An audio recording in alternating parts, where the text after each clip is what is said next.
Hello, everyone, and welcome to Rockhound Talk Live. My name is Ben Korn, and I am going to be your host tonight. Amber is not feeling too well tonight, and so I am going to be taking this on solo. So, if you are watching, please leave a comment that says where you're watching from.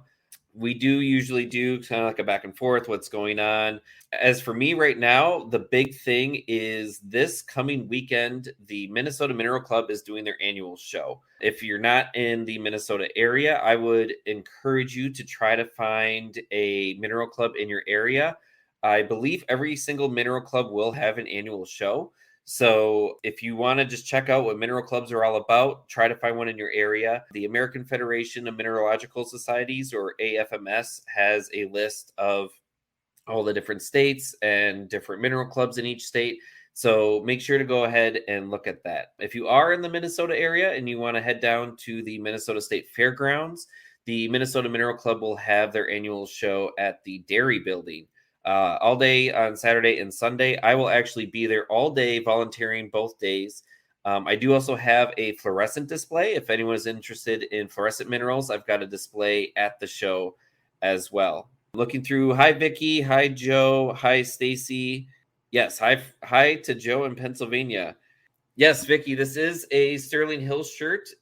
Sterling Hill Mining Museum. It says a mine is a terrible thing to waste. The New Jersey UV next that show this weekend. I'm not sure when that show is. If you are interested in UV minerals, I do know in about a month, usually it's right around Halloween because it's spooky, glowy minerals. There is Ultraviolation, which is a fluorescent only mineral show, which is really cool. Everyone gets UV safety glasses when they come in. The lights go on and off, and the UV lights go on and off, so you get to see all that. So if you're interested in fluorescent minerals, check out the UV Violation show. Oh, you're going there for the first time. Well, definitely Sterling Hill is really cool. So is the Franklin Mineral Museum. I recommend anyone that's going to be going to one to just go to both because they're absolutely amazing. If you do ever get the chance to go to Franklin for one of the night digs, that is extremely cool. I was able to do that earlier this summer, and to be able to hunt fluorescent rocks in like an acre of just everything glowing at night is really, really cool. Yeah. So the one thing I was going to mention, I actually had this as a topic to discuss on one of the previous intros, and we actually did get to it at that time. There was an article that came out back in August about coprolites. So if you don't know coprolite, it's fossilized dinosaur poop, and they had found a discovery that it's looking like it is the let me just read it so that I don't say it wrong. It was a record of the first record of parasites living in a land vertebrate in Asia in the late Triassic period. So late Triassic is about 200 230 million years. It was published in the beginning of August in the journal PLOS One, PLOSONE.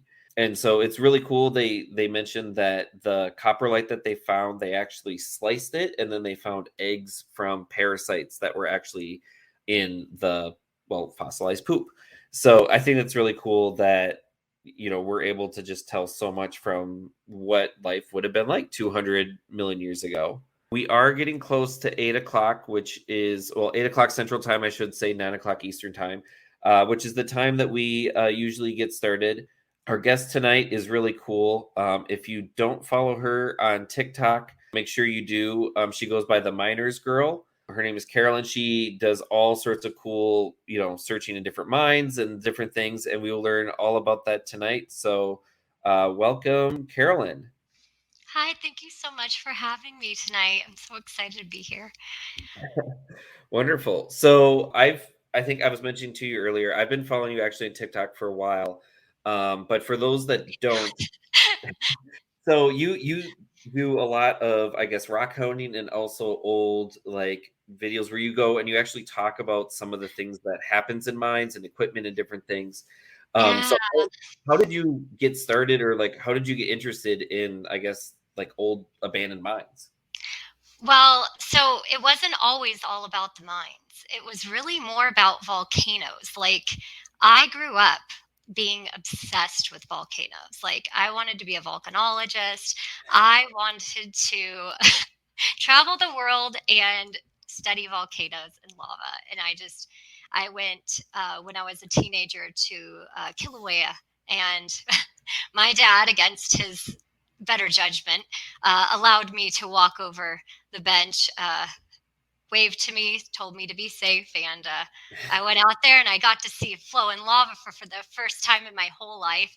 And I just fell in love with geology at that point, and I became really obsessed with it.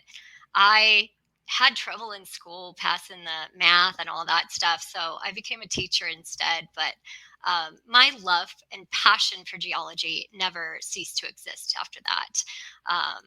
And then I bought a Jeep and I just started traveling the desert looking at old abandoned mines. And I spent a bunch of time in Death Valley. I actually volunteered there. I was their teacher ranger, which is the person who writes the lesson plans for the field trip. So there's Okay. pre and post lesson plans for science that the teachers would use to help their students understand what they need to understand, so that when we go out into the field, they can grasp the concept and understand what they're looking at. So, like if we went out to Badwater, we would teach them about salts and Okay. just make the learning when they get there more meaningful.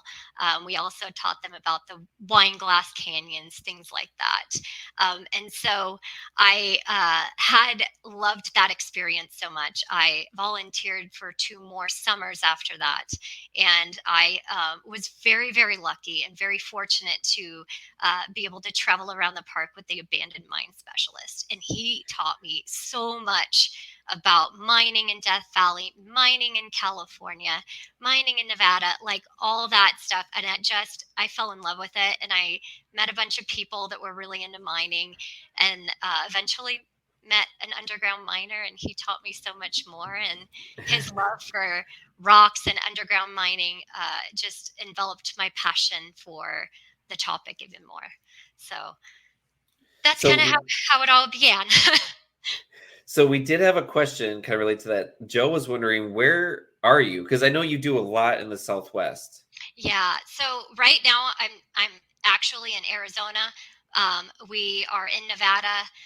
We just moved out of Utah, so we're moving around a lot. Yeah. Yeah, that's wonderful. So, have you always been like a Southwest US like kind of person then? Yes, yes. I'm originally from Los Angeles, actually. Oh, okay. Yeah. Yeah, I suppose there's not as much rock hounding to do in Los Angeles. Actually, outside of Los Angeles, about 3 hours to the, I would say, northeast is a great area for rock hounding, like outside of Barstow. Yeah, Oh, yeah. there's a lot of great stuff to find. Yeah, I've actually been looking at that. I have a work conference coming up in the beginning of December in Las Vegas, and I'm taking a day and a half to go do rock hounding somewhere. So I've been trying to do some research and find some different places. And I found on Amazon, I don't remember who it was, but someone has like a rock hounding around Barstow, like Hmm. field guide or something. So yeah, yeah, I'm excited for that. I haven't done too much rock hounding in the Southwest, so it's gonna be fun, and it's gonna be December, so it'll be like summer for me. Oh, it's perfect. It's perfect. There's going to be wind, but that's okay. It's not too bad. It's Yeah, like 50 degrees, so it's really easy to rock hound out there. yeah. So did you get more than into rock hounding like as you were older, or was it something that like when Yeah. you were a kid? Okay. Yeah. It became a passion about, I would say, 4 years ago. I'd say I the minor Matt has a friend that he is very passionate about rock hounding, and he has taught me so many things. And his passion is just geology, and he actually has a couple of claims that he's allowed me to work on and kind of get the knowledge together and learn how to properly dig out these minerals. So, Nice, nice. So what minerals are those then? he actually, I have a specimen here. Oh, He actually has a travertine claim, and this actually we were able to use the acid bathing technique to melt. It kind of melts the calcite in it, and it yeah. makes it I think I look saw white.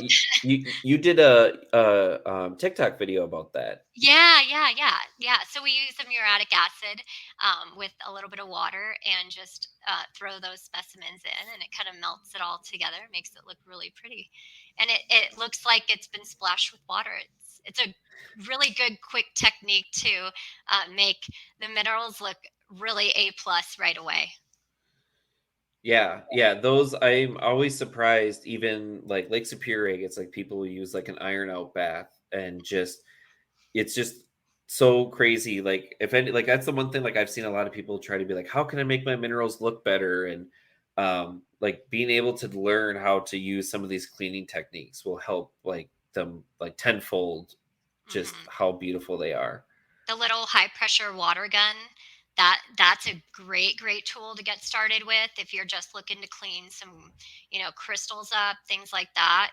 You don't have to go out and spend 2 grand on a cab machine to get started and start making your minerals look great. Like you don't, like, everybody thinks like they see that stuff and they're like, oh well, I really want to go full tilt and I want the Fordham and I want all of it. But you don't have to have all that. You can do it pretty reasonably. Yeah, yeah, yeah, I think you're talking about I think they call them spot cleaner guns because 'cause they're meant for, like, garment cleaning or something. Yeah, yeah. Yeah, Yeah, yeah. You can yeah, get them I've got like Amazon real cheap. yeah, I bought one of those, and the other thing that's helped me a lot too, if you do a lot of, like, tumbling rocks and things, I found that, like, sometimes it can be hard to make sure all the grit is off, and I bought an ultrasonic cleaner, and That's great. it's helped me a lot. The one thing you do have to worry about, I know some people have said that like if you've got a crystal that's got like a fracture in it because it's using sound waves to vibrate, you could possibly make it worse or crack it. But I haven't had any issues with that. I also haven't tried it at anything like that. But it is really nice. Like if you get little crevices and something soft like calcite, you could use that. So yeah. You So speaking of some of the different minerals, so you sent some photos. Oh, yeah. Let me pull those up here. So, I guess like tell me about where were these two photos taken? So, that was in Central Nevada, the one on the left, and then the one on the right is at his friend's claim that he actually has a turquoise claim, and he allowed me to pick on it. And I just found this piece of turquoise, and I told Matt that I really wanted to learn to make earrings, and I was like, I don't want to buy any earrings. I want to make them myself. And so that was kind of that right picture was like my that was my quintessential, like, that was my first, I'm gonna do this, and this is the rock that I'm gonna do it with. So it was really exciting. Awesome. And then these are, I guess, is the what's on the left? Is that Yeah, like Chris Cola it or is. Azurite? It's chrysocolla with a little Okay. druzy quartz and garnet, actually, which is also Central Nevada. And on the right is also Central Nevada. That's a mica book that's shaped like a heart. Yeah, yeah, I saw that and I was like, oh, that's really pretty. It is so freaking cool. And then on the left here, we have pigeon blood, which is my new obsession. It is so easy. Unfortunately, with the pigeon blood, you've got the conchoidal fracturing. That's that weird, wavy, uh, uneven fracturing. So you can't just set it to the wheel. Um, oh, fascinated with turquoise my whole life too. I love it. But yeah, so the pigeon blood, if you don't get bigger pieces, it makes it really difficult to cab, but it does take a good tumble to the right. And this is something that I'm truly passionate about sharing with people. Walk county roads, like walk the dirt roads, walk them, do it. Yeah. Like, and the reason that I say do it because, the area that people used to get Tiffany stone from is shut down. Like you cannot get it. But I happen to be walking down just a random middle of the uh, like everybody's out there, dirt road, and it was in the middle of the dirt road. Oh, That really? I was having a really bad day too, and I picked it up and I threw it in my bag, and I was like, "I'm not collecting any rocks today. Like, this is it." I threw that one in my bag, and I asked Matt to cut it for me when I got home, and he's like, "You're never gonna believe this." I was like, "What is it?" So yeah, it was one of those rocks where you're like, "Wow!" Like it was just in the middle of the road, you know. Like people were driving past it, people were driving past me, and I'm like just walking down the road. Yeah, yeah, those yeah, I always, tell people if they wanna look for, like, Lake Superior agates, I always say, gravel roads are really great. Hmm. Even, like, just going down trails, I've found agates and different things that, someone's footstep will be right next to it, and it's someone either wasn't paying attention, didn't know what they were looking for, and, you never know, even if someone's been there before, you can still find, some great things. Yeah. So the one on the left, I've been quite blessed. One of the mines that we had made friends with the owner, they allowed us. A lot of my videos actually took place in that mine. So if you see me in a mine digging on the aragonite or the gypsum horns. That specimen there to the left, that Utah, came from that mine. That's malachite. But they had recently done some road work and ripped up the road, and I was like, I'm going. I want to see all this stuff. And so I was able to pull out some really good pieces that took a really good polish. And to the right, we've got some more pigeon blood. I make the earrings. That's my obsession. Yeah, those are great, and then I think this was the last one. Is that, like Yeah, the that's Sydney Rose or No, that's a gypsum horn, actually. That's out of the Oh, mine okay. that we were invited into, and they allowed us to rockhound in there. And it's actually, they call it the Crystal Cave, and it's a cave inside of a mine, if that makes sense. So they Okay. have mined all the way to a natural cave. And so that natural cave was made of aragonite. And it was really, really cool because the miners that had originally mined that area used their carbide lamps to write on the walls. And it's such a cool, cool thing. Yes, it looks like the ram's horn. Yeah. Yeah, so speaking of, the carbide lamps, I think you actually sent a video, that mentions that. Let's watch that video right now. Graffiti artists back then, but they hadn't invented spray paint yet.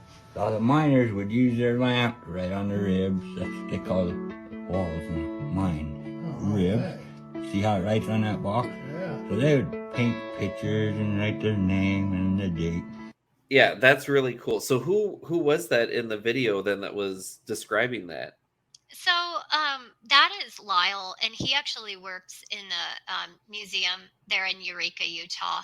I actually Okay. became very good friends with him. I began working in that same museum and part of the Tintic Historical Society, and I got the pleasure of like really just learning so much from him. He had worked in a mine as well, and he had a lot of great knowledge of the area, and the stories that he just tells are incredible. And I just feel so grateful to have met him and learned so much. And just the way he tells them is like nothing else. So So what have you so I have you mostly looked at, like, abandoned mines then in the Southwest, I'm guessing? yeah, yeah, yeah. So I know, like, with the arid, like, climate, they can last for, like, a long period. So I guess, like, what are, like, some of the, like, really interesting or unique things that you have found while searching, like, abandoned mines? We have seen some really cool stuff, specifically well, you're in that Mammoth area. They have some really, really cool. The largest steel head frame this side of the Mississippi is up there, and so that's actually it's private land now, so it's not. I don't know the owners anymore, but that's one of the coolest things I've ever seen in all of the places that I've explored. Um, but Yeah, I've come across some really cool minerals inside of these mines, but I do like to tell the cautionary tale of exploring abandoned mines. We have not just a 4 gas meter, but we have a Geiger counter that we take in these places. Okay. Uh, a lot of these old mines can hold radon, and so you have to be really careful when you get in there. It might the gas meter might not be going off, but the Geiger counter is definitely sending it to the ceiling. So you got to know when you need to turn around. And there's been a couple of times that we've been in there, and I saw some high ratings that I wasn't really interested in sticking around to see.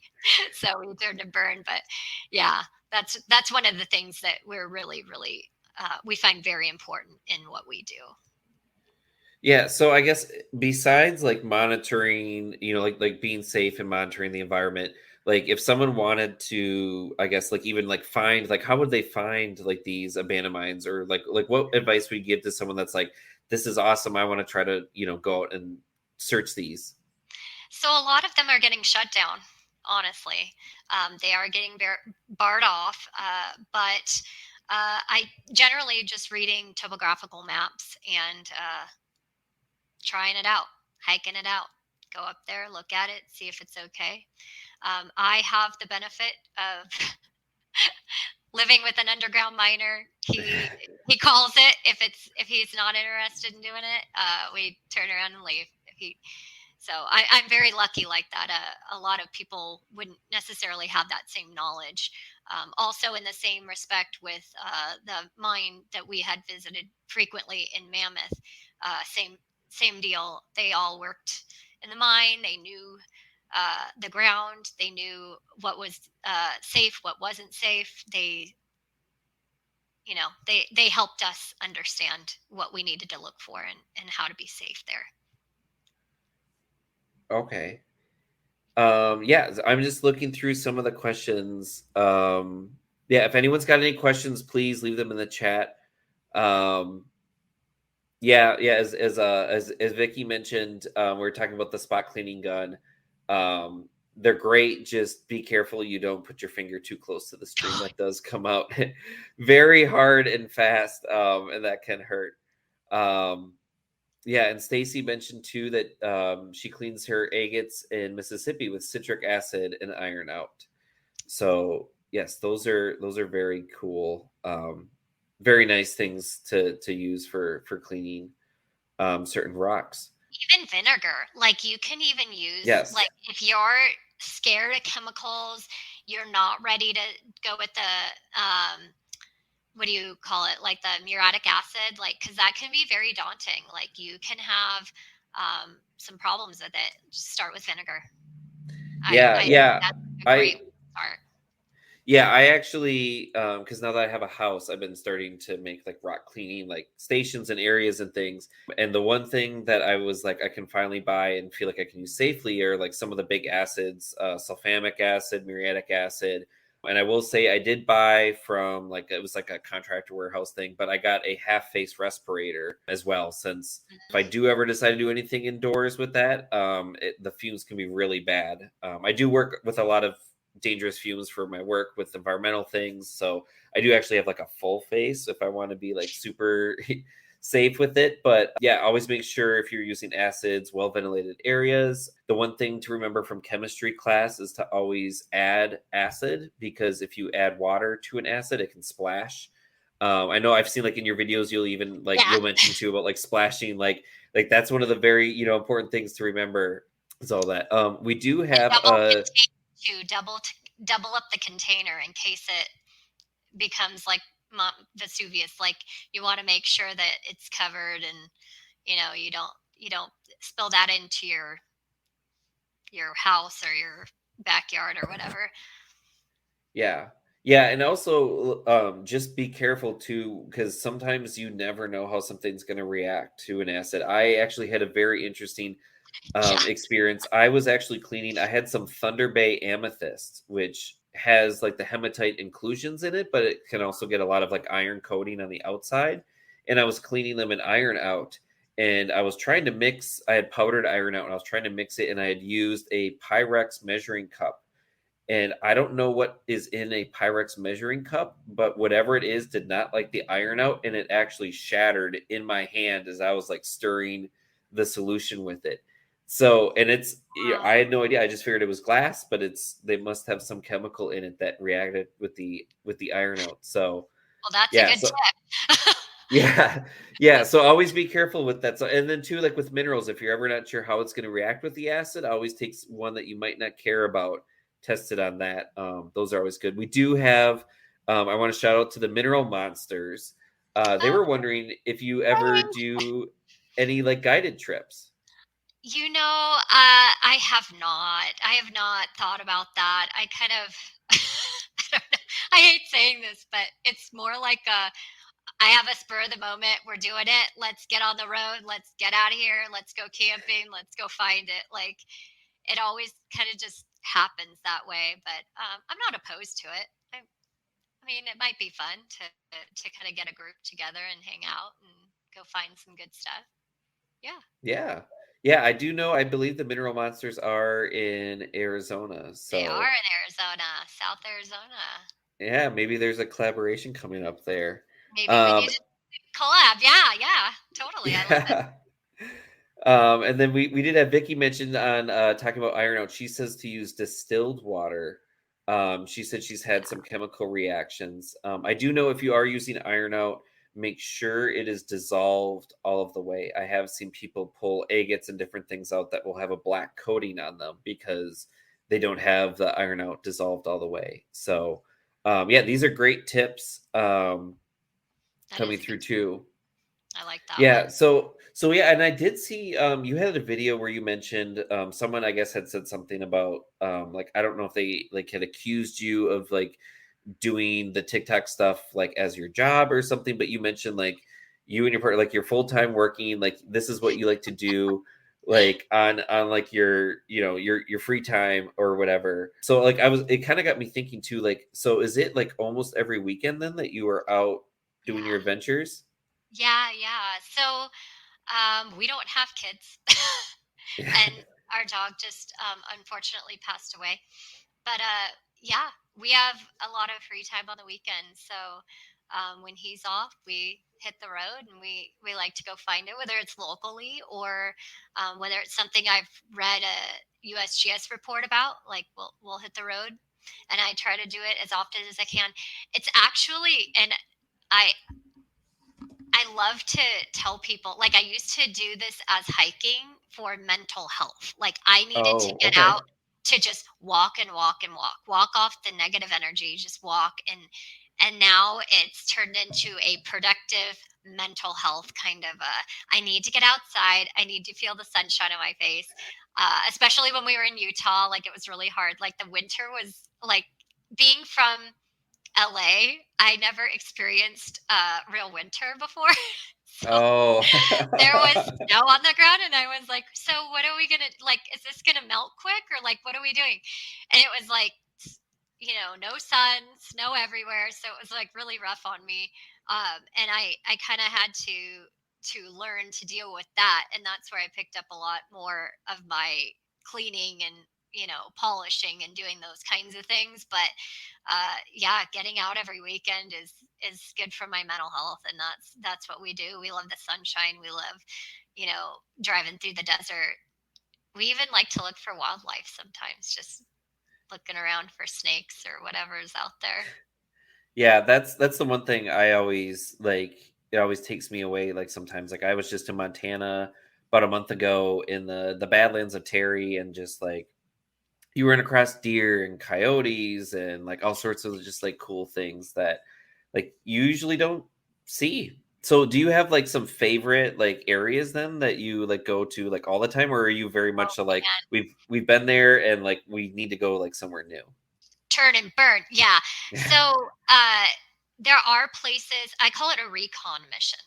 So recon is where you go once, you check it out, you get a little sample, you see if it can do something, you can do something with it, cab it, whether it's a specimen or anything.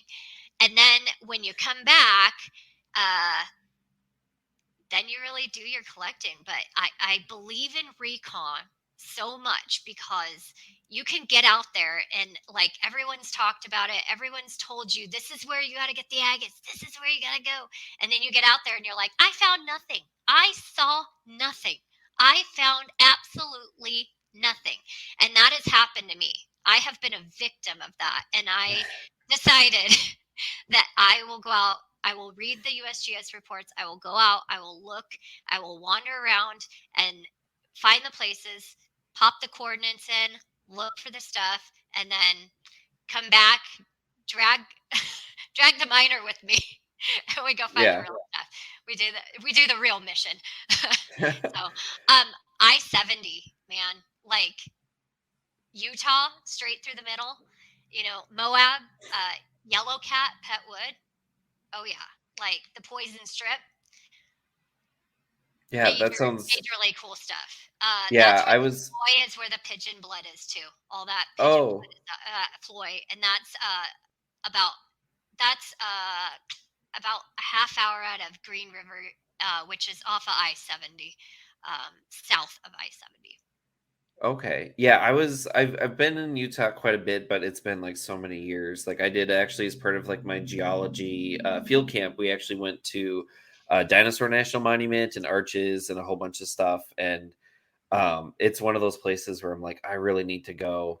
Yeah, I think actually, I know I talked about with Minnesota Mineral Club. Someone's actually talking about doing a trip to Utah next year. So I'm hoping that might happen. I can go because I know like some people have talked about like Dugway geodes and like a whole bunch of stuff. And I mean, just the whole Southwest in general. It's like you can just almost go down any random road and find stuff. It's crazy. it is. So I love that about Utah. Like you can literally just like show up and be like, I did zero research, but here we are, and you can find like good stuff. yeah, so I guess kind of on that same note, so you mentioned the USGS reports. Yes. So I guess when you're like searching for that, like what is it? Do you just like search like online like USGS and then like an area or like how Yep. do you do that?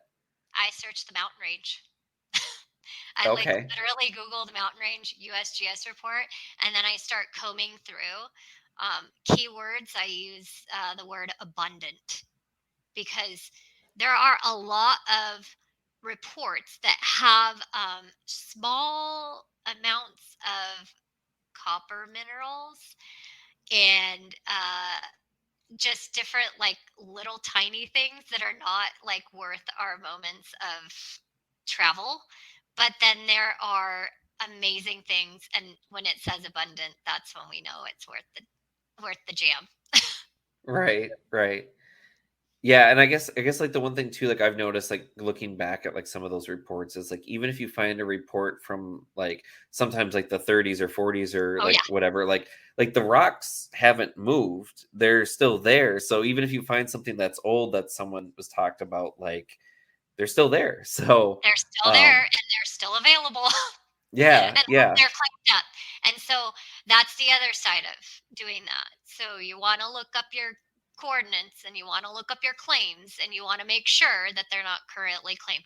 And so you can do that on the oh gosh, there's a website for through the BLM that has the claim data, and you would look up that and it would give you the area. It's actually kind of cool because it has like hatching on there, and you can see the area that's been claimed. So Oh, okay. Great. So we did have another question from the mineral monsters. They did ask, you seem really chill, but have you had any scares out in the mines? I mean, it really depends on what kind of scares you're talking about. I mean, we did go into on the border of Nevada and Utah. There was a mine where we had walked in, and we were pretty far back there. And there was the Geiger counter kept climbing and climbing and climbing, and it was making me increasingly nervous. I don't know if it's just the beeping that the beeping makes me Oh, it yeah. amps me up a little bit more because the amount of beeps get closer together and louder on that machine, on that particular Geiger counter. I did get that from the Full Modern Alchemist. He's on TikTok, and he is obsessed with minerals that scream. We say scream. Yeah, yeah. Yeah, I've there's a Reddit group called Radioactive. I think is it Radioactive Minerals? I can't remember. But I followed some of it, and I know people joke and call them spicy rocks, but spicy. it's I I have a few that they I don't even know how much they really even register on a Geiger counter. I did just buy one, but I know most of my stuff is all safe, especially behind glass. But I've seen some of these people that they talk about these radioactive minerals that they have, and they mention how they have to keep them in a metal box in a Yeah, shed, and I'm the like, lead what? box. You can't even look at them like they're that like. Oh, Like, it's what's just the point? crazy. What's Yeah. the point? Yeah. So Yeah, have you found any like interesting wildlife then? Like I know like some people like I saw like I don't know if it was a TikTok or some video that someone was like going to go into like a cave or a mine or something and they saw like cougar footprints. Like have you ever seen like anything like crazy like that?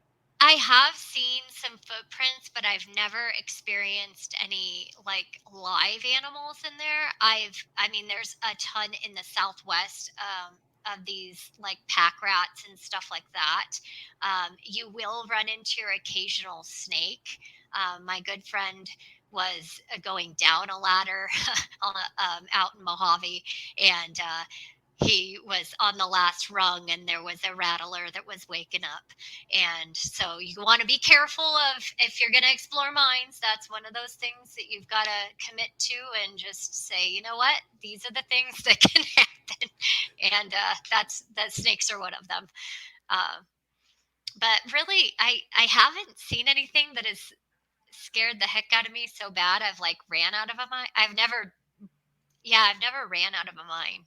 Definitely not done that. Okay. Yeah, you're probably a little more brave than I am in some respects. I like to tell people a story.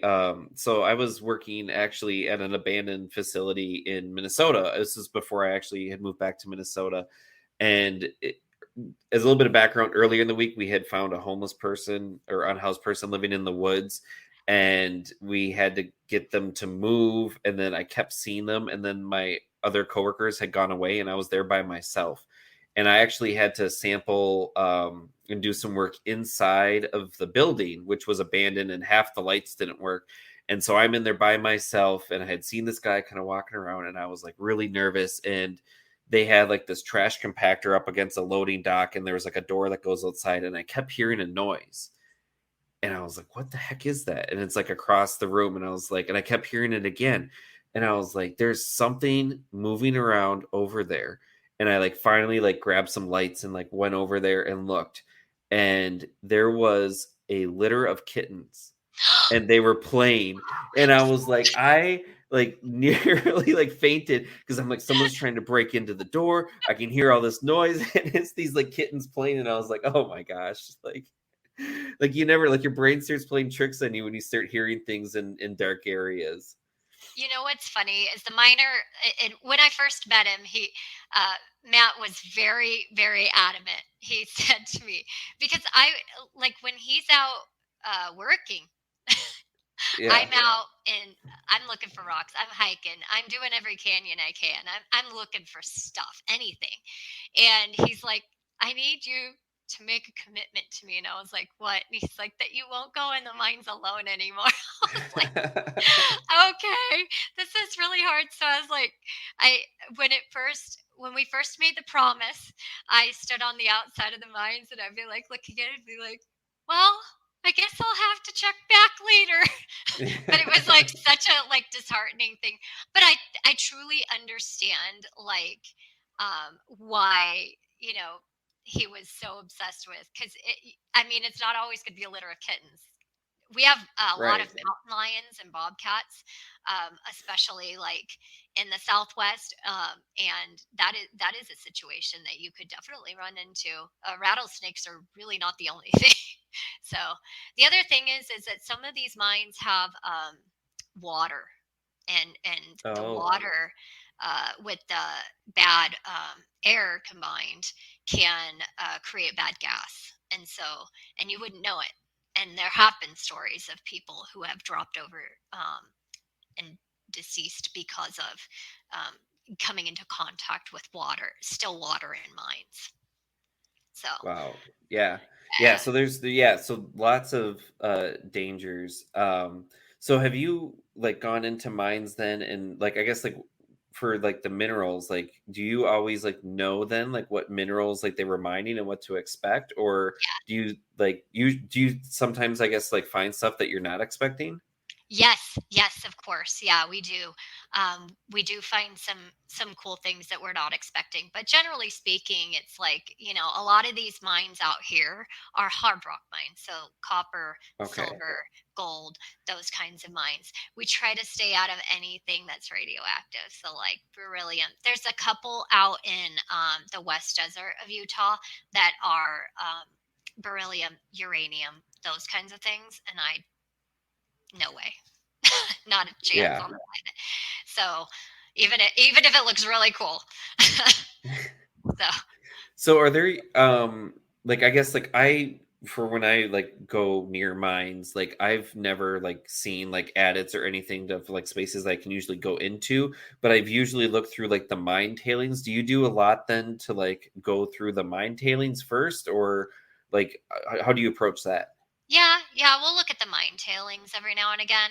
Um, Generally speaking, that's kind of a good spot to start, especially if you're concerned about going into a mine.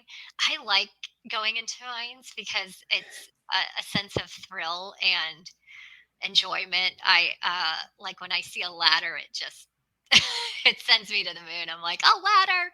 How many more are there? But it's we'll start with tailings, generally speaking, and we found some really cool stuff, especially up there in Mammoth. Like I was combing the tailings all the time. I found smithsonite, which is smithsonite is kind of akin to calcite. It's got that green kind of a tinge to it, and it does glow under the UV light. So Yeah, that yeah, I've got some. I'm trying to remember where it's from. It is from, I don't know if it's from the US or Mexico, but it's from somewhere down south. And yeah, you can get some really amazing UV fluorescence from it.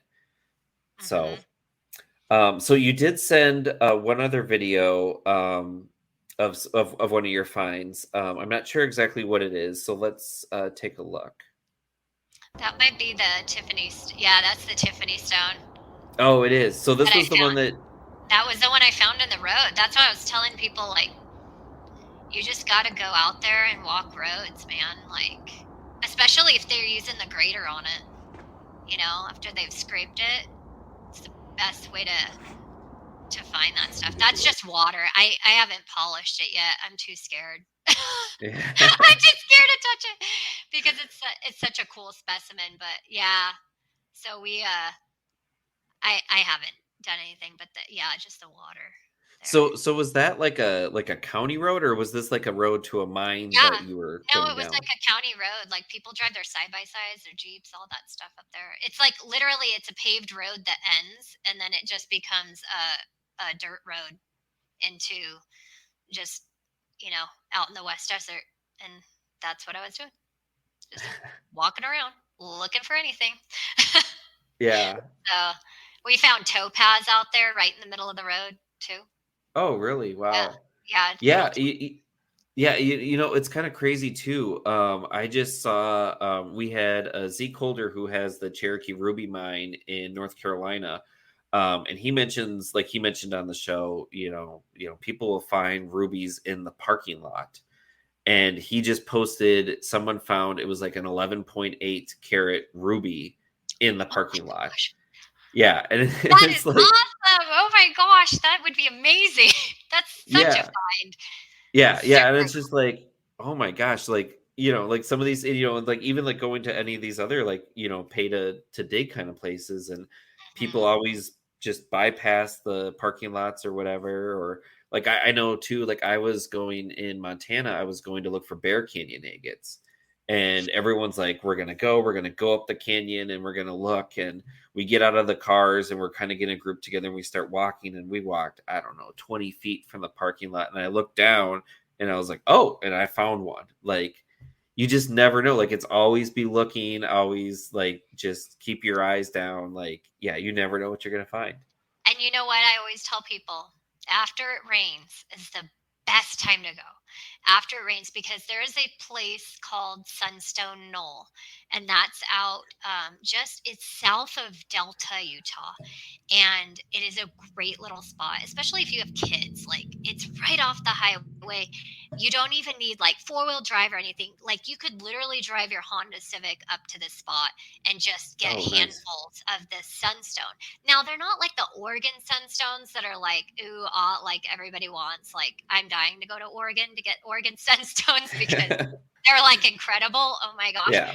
But they are like a really cool little specimen to have. Like I just like to. It's one of those another one of those mental health trips where you just go out there and you just like you just walk around and like pick up the your little stones, and it's just so easy to do. So it's one of those spots. Yeah, so I guess kind of with like the collecting then. So you like we saw photos like you make like some jewelry and things like I guess do you have like huge display cases then of like all of your minerals or like what do you do after you collect them? Do you have like rock gardens? I do. I've been creating the rock gardens actually a lot.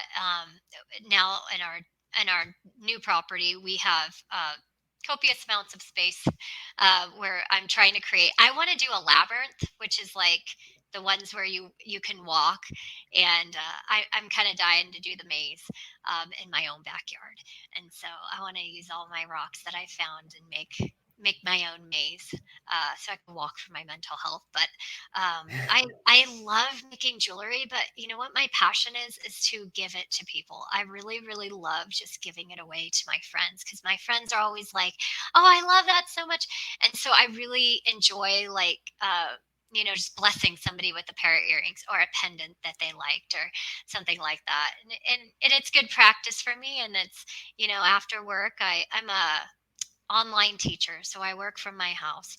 And so after I'm done and I, turn off my laptop, I'll head out to my garage and put on my headphones and just polish some stones for a while. And I make the earrings and the pendants, and I'll make little polished specimen pieces. So.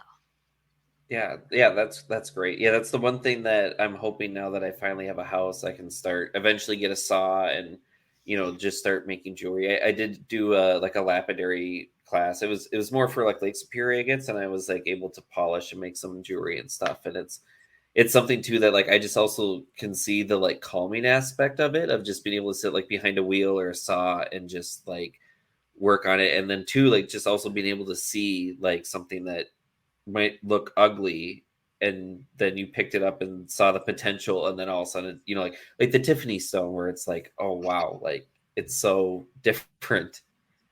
It was blah on the outside, but I saw the dendrites. So you see, and as you grow in this hobby of rock hounding, you start to pick up on little things like dendrites and fluorite and agates, and you kind of start to lock on to that. And whenever you're out, whether it's like A+ high grade like amazing stuff, or it's low end, like you kind of get that knowledge base. And when you pick up a rock, you see the potential, and recently we were out on the California Nevada border, and I found some dendritic opal.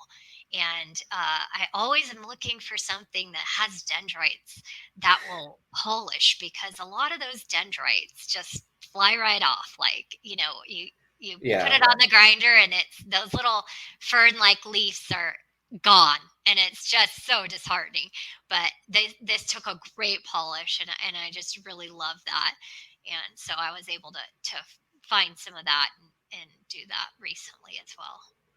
have you gone up to Montana and then gotten any of the Montana agates because they've got I some amazing have dendrites. not. I have not. I have my very good friends. They actually had gotten some, and they brought some back to me. I'm so blessed to have them in my life. But yeah, they're our very best rock hounding friends. We always go out and camp and do all the stuff. And they were heading up to Montana. I was like, "You're gonna get those agates. So you got to do a trip up there. I'm dying to do it." I also want to get up there and go to that sapphire mine. I see people doing that fee dig up there, and that's just incredible too.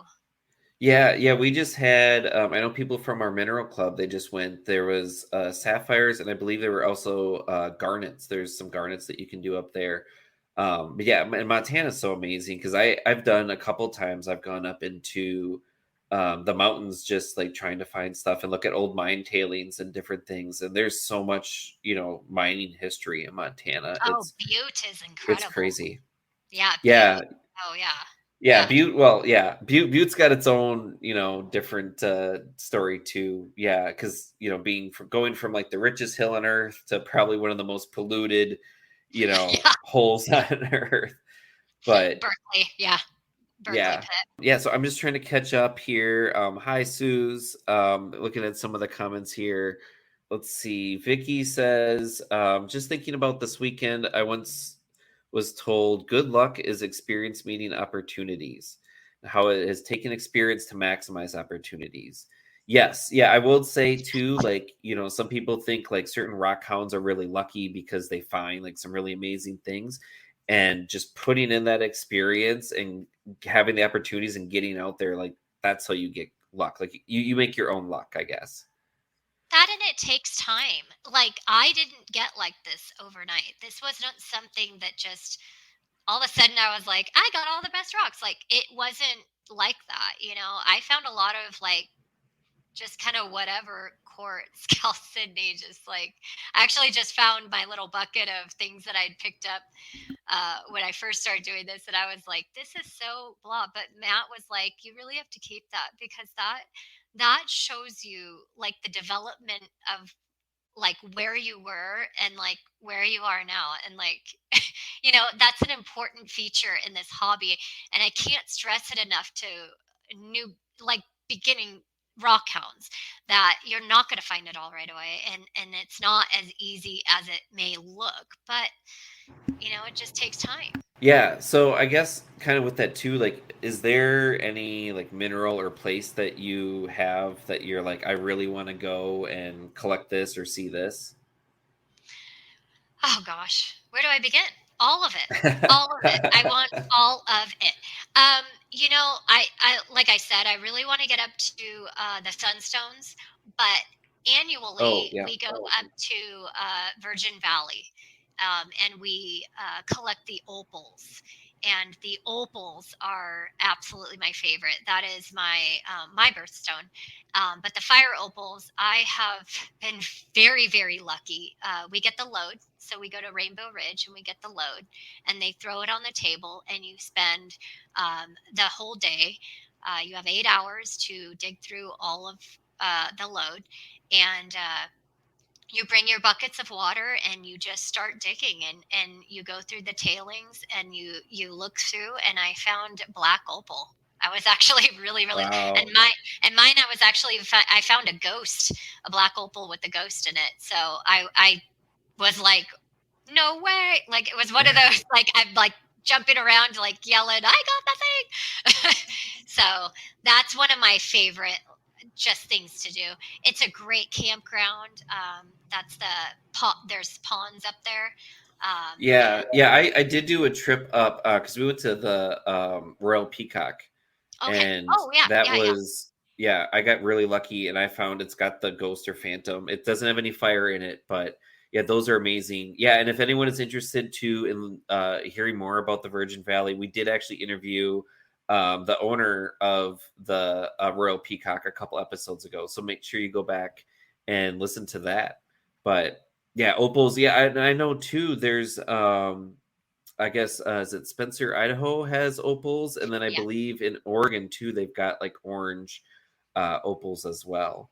So Yeah, yeah, there's a lot those. of opal spots in that northern kind of western part in the US. And it's great because, Australia has their boulder opal, but we have fire opal, which is a little different. So that's one of my spots that I just really love going. But yeah, there's just so many places. It fills my brain every day, and I make my lists, and I try to seek out what I want to do next. I'm really wanting to go back up to Tonopah. I kind of also want to do one of those turquoise feed digs up there Oh, with the Audison claim. yeah, And yeah. I saw that when I was trying to look at possible things to do from Las Vegas. And I thought about it, but I think because it's like a 3 hour drive from it Vegas or is, something, and I was yeah. like, it's a little bit far to do that for a day because then you're talking 6 hours of driving. So I figure I'll put it on my list for next time I'm going through Nevada. Put on your list Garnet Hill. Garnet Hill Okay. is so great. Like I have found some incredible, just large garnets out there, especially after all of the winters that we've had recently. There's some great specimens coming out of there, and just so easy to look for too. Like, you get into those gullies and you just kind of dive down in there and you just start walking the gullies, and they're just everywhere. And it's also a beautiful place to camp right out of Ruth, Nevada, which the big town would be Ely, Oh, Nevada. okay. Yeah, it's about I would say like maybe 4 hours out of Salt Lake if you were to go straight across, or it's Okay. about 5 hours north out of Las Vegas. Okay. Yeah, that sounds great. I'm like already like, okay, so next summer. Yeah. Yeah, Yeah. that's a spot that you definitely want to get to in the summer. It's high altitude, so it's easier to camp up there, and there's a lot of great mining history in Italy as well. They have the railroad up there. You can take the little trip around that area as well on the train. So. Nice. And so, and I believe, speaking about history and everything, you had mentioned that you worked or are working with a museum. Is that right? Yeah, yeah. So I worked with the Tintic Mining Museum. They're in Eureka, Utah.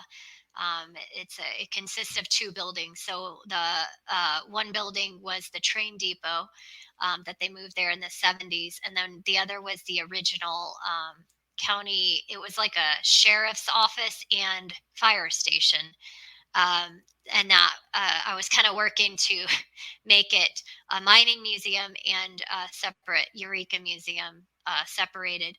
They were all kind of combined, but yeah, I did work with the Tintic Historical Society for quite some time, and I learned a lot from them. They're amazing people, just so dedicated and awesome.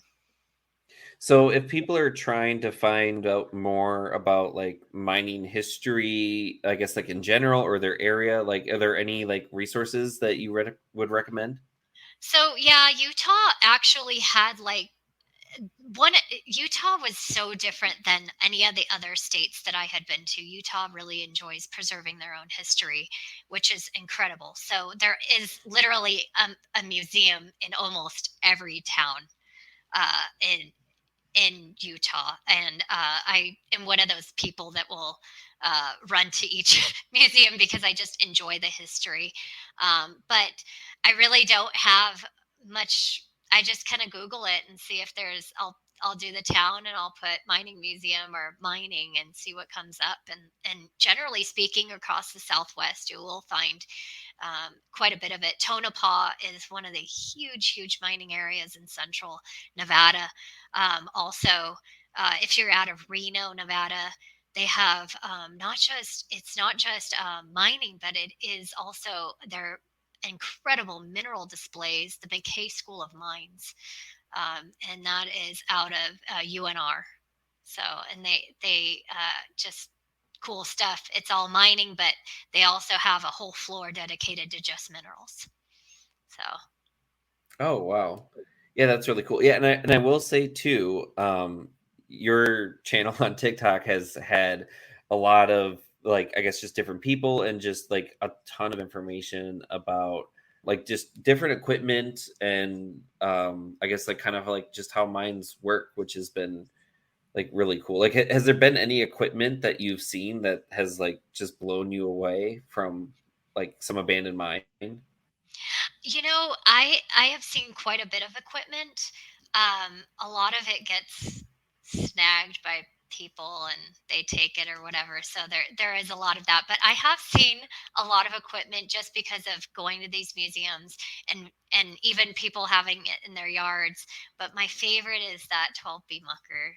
I have like a weird obsession with it, and it is so fun. So Park City has the mining days. They have like a mining festival, and because Park City was actually built on mining and not skiing like everybody thinks. So their original Yeah. boom was the silver boom, but they had a demonstration of the 12B there in Park City during their festival last year that I got to see, and it was super cool. Matt, he has run quite a few of these pieces of equipment, so when we come upon it, he'll try to show me how it works. And even down here in Jerome, Arizona, they have quite a bit of mining equipment out there that's pretty cool. So if people want to see that, that's a great spot to stop too. Jerome's a fun little town as well. Oh, okay. Yeah, I haven't found, any like crazy big like abandoned, equipment or, or cars or like anything cool like that, but I always think like it's just really interesting. Like I did back in May, we were at some of the old copper tailings in the Upper Peninsula, of Michigan, and like going through and knowing that like okay, they stopped operation before the 1900s, and finding like That's steel incredible. nails, and like I found like a shovel head and like stuff like that, and just thinking like someone was using this like over 100 years ago. And then now I like find it like, yeah, just like that, I guess, like connection to the history is just It crazy. is. It is. It's hard to like. I always try to stand there and like picture it because, like in Death Valley, I've hiked to different mines, and the aerial tramway system is still there. I actually found one out in on the border of Arizona, Nevada, and California. I found an aerial tramway system as well, and that always fascinates me because it reminds me of like a ride, like Magic Mountain. Like you get on and then you get off, and it's like you can see for miles. And the fact that these people did that without a modern car or a truck or any of the equipment that you see now, like you go to Bingham Canyon and they've got these giant haul trucks just hauling tons of ore out of there. And the fact that these guys are doing that in the 1900s and still making it happen is just it's incredible. So, Yeah, well, we are coming up at the end of an hour. Thank you again for your time. This was a lot of fun. I'm sad Amber couldn't be here, so hopefully she will be feeling better soon.